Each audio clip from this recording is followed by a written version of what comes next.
Alors, à présent, on va parler de la distributivité de la composition d'endomorphismes sur l'addition d'endomorphismes. Alors, si tout ce que je viens de vous dire est un charabia pour vous, allez voir la vidéo précédente. Voilà. Alors là, je ne vais pas faire de sac à patates parce qu'il n'y en a pas fondamentalement besoin. Si on a tout en tête du cours précédent, il n'y en a vraiment pas du tout besoin. Ce qu'on va faire, c'est qu'on va prendre 3 endomorphismes de E. Alors on se souvient que l'ensemble des endomorphismes de E, c'est quoi? C'est un L comme ça. Et E, ça c'est l'ensemble de tous les endomorphismes de E. Okay, donc c'est l'ensemble des applications linéaires qui vont de E dans E.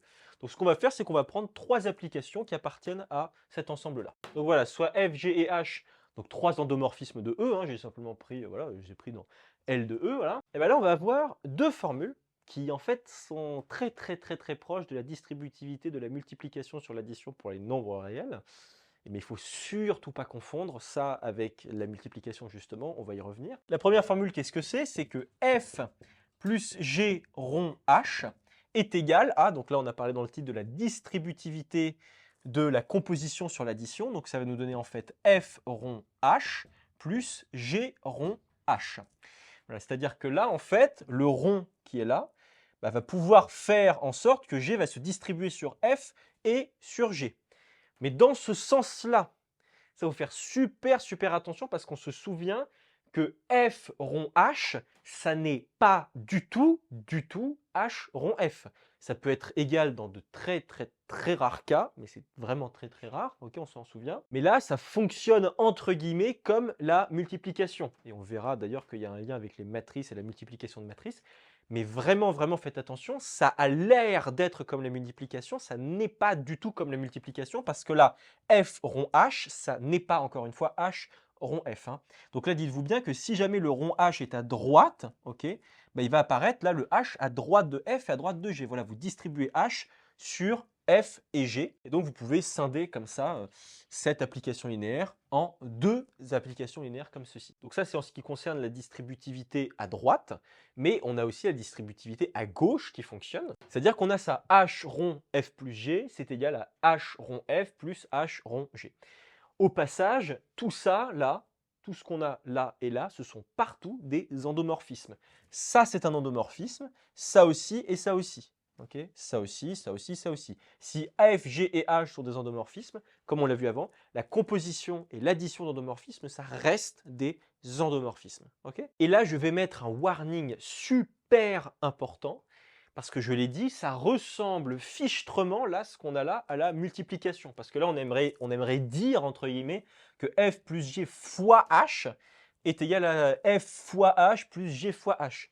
Non, non et non, c'est de la composition. C'est d'abord là, ça veut dire quoi ce truc-là? C'est-à-dire que d'abord on applique h et ensuite on applique f. On se souvient, hein. Même si là on y a bien écrit f rond h, ce que ça veut dire c'est que d'abord on applique h à un vecteur et ensuite on réapplique f par-dessus. Ok? Bon. Mais en tout cas, ça ressemble fichtrement à de la multiplication avec les nombres réels. Ça ressemble beaucoup. Et ça ressemble même tellement que dans les notations même, eh ben, ça va aussi ressembler. Et pas n'importe quelle notation, avec la notation entre guillemets puissance. Parce que l'endomorphisme f puissance p, qu'est-ce que ça va être? Ça ne va certainement pas être f fois f fois f fois f. Non, non, non, non, non, non, non, non, non. C'est f, etc.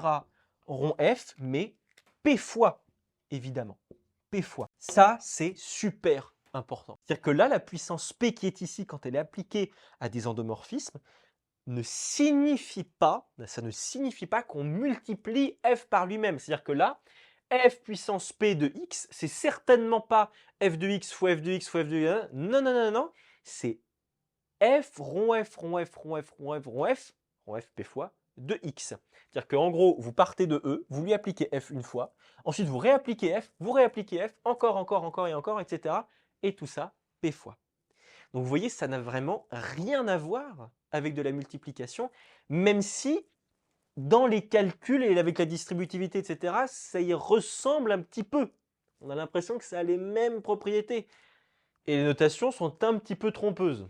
Il faut se l'avouer, hein, c'est un petit peu trompeur. Là, le f puissance p, là, c'est bien des ronds, c'est des compositions et pas des multiplications. Ok? Alors bien évidemment, p, hein, c'est un antinaturel non nul quelconque. Et aussi d'ailleurs, de façon plus générale, comment est-ce qu'on définit? Parce que là, j'ai marqué ça comme ça. Mais de façon plus générale, en fait, f puissance p, entre guillemets, qu'est-ce que c'est? C'est f puissance p-1 rond f. Mais à vrai dire, c'est aussi f rond f puissance p-1, hein, c'est pareil. Hein. Là, vous avez bien égalité entre f puissance p-1 rond f et f rond f puissance p-1. Hein. C'est tout à fait logique, parce que là, vous avez des f à gauche et à droite absolument partout, donc que vous considériez d'abord le paquet à gauche ou d'abord le paquet à droite, ça ne fait aucune différence, contrairement à là, où là, évidemment, f rond h, comme h, ça n'est pas f, ça n'est pas f, bah là, vous pouvez certainement pas dire que f rond h, c'est h rond f. Hein. Là, en revanche, vous pouvez tout à fait switcher les deux, hein, puisque vous avez des f absolument partout, ça n'a pas d'incidence. Et puis, là, on le remarque quand même un petit peu, c'est que P qui est ici, il est nécessairement non nul, enfin dans la formule générale en tout cas, mais il se trouve que bah, f puissance 0, entre guillemets, donc c'est-à-dire l'endomorphisme à la puissance 0, qu'est-ce que ça va être? Eh bien, ça va être l'application identité, c'est-à-dire l'endomorphisme identité. C'est-à-dire id de E. Qu'est-ce que c'est l'application identité? C'est l'application qui a tout vecteur x de E va lui associer lui-même. C'est-à-dire va lui associer x. C'est-à-dire que si jamais vous avez un vecteur x en départ, vous lui appliquez id de E, ça vous rebalance x exactement. Donc ça, c'est l'application identité. Hein. Encore une fois, c'est un endomorphisme. C'est une application linéaire et qui va bien de E dans E. Donc ça, retenez-le bien, c'est super, super important. Ça a à voir énormément, ça a à voir avec les matrices, en fait, avec les puissances 0 de matrice et la représentation matricielle d'endomorphisme. On verra ça plus tard, mais vous allez voir, ça pour moi, c'est l'un des summums des mathématiques, parce que c'est là d'ailleurs où on va comprendre pourquoi est-ce que la multiplication matricielle est tellement bizarre. Parce qu'on est d'accord, la multiplication matricielle, c'est quand même sacrément chelou. Hein. Bon, je vous en dis pas plus, c'est un petit trailer pour les vidéos suivantes. Mais là, vous allez voir, on va comprendre pourquoi est-ce que la multiplication matricielle, il faut faire des trucs de baguettes dans les fours, machin, dont on avait vu précédemment. Pourquoi c'est tellement bizarre la multiplication matricielle? C'est parce que c'est en lien avec tout ça. Mais ça, on le verra plus tard. En tout cas, là, les propriétés qui sont ici, couplées à celle-ci, c'est-à-dire la composition d'applications linéaires d'endomorphisme ici, couplée à la distributivité de la composition sur l'addition d'endomorphisme, ça va nous ouvrir la voie au binôme de Newton pour les applications linéaires. Voilà.